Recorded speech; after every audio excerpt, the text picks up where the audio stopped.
Hi and welcome to my video presentation on my timeline. Um, let's start with my first English language. As a child, I was very shy, mostly when it came to meeting new people or doing something new. I lived in a small village and mostly hung out with my family, which I loved. I do not quite remember when I first learned my first English word, but I know for a fact that it was Lion King. That was my favorite movie, and I watched it with my mom or dad almost every night for about a year.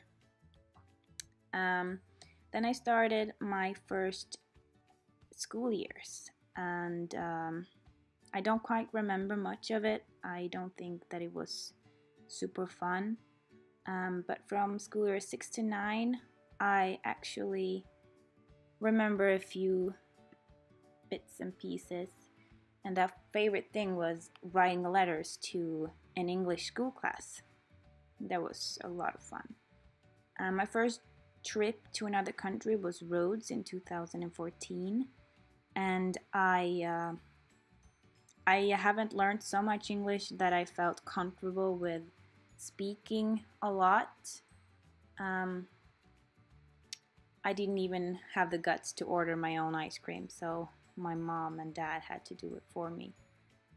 But then I started the gymnasium, and I think that was the point when I started to speak more. We had this amazing teacher. She was a huge inspirement for me.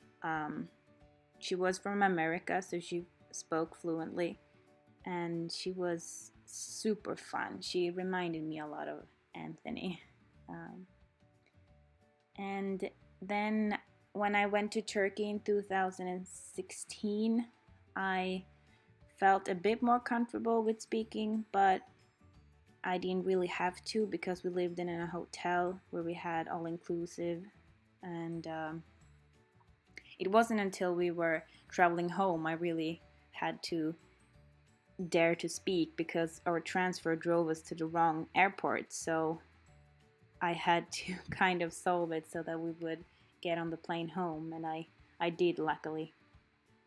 And then I started the university, and we had our first English course, and it felt kind of okay to speak, but I was still a bit shy.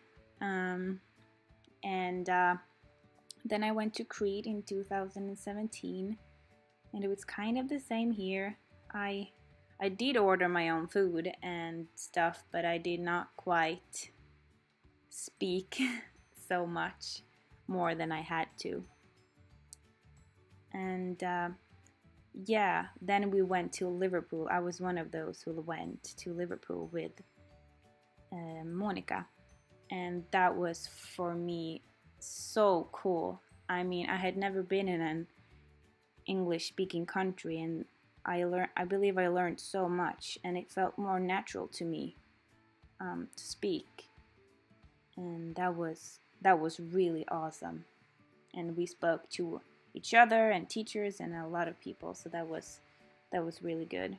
Then I went to Rhodes, and by this time I actually spoke suddenly a lot of English. I don't know if it was that I got older, but I went with my friend and we talked to a lot of people there. We hung out with people that we needed to speak English with, so that was a lot of fun.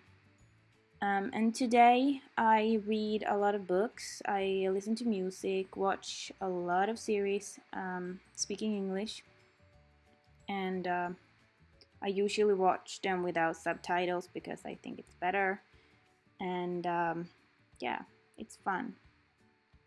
And in the future I hope I will be working and teaching, and I also hope that I will be traveling more, and by that develop my English language more, because I believe you learn most by visiting English countries. And maybe I will have some children also to teach.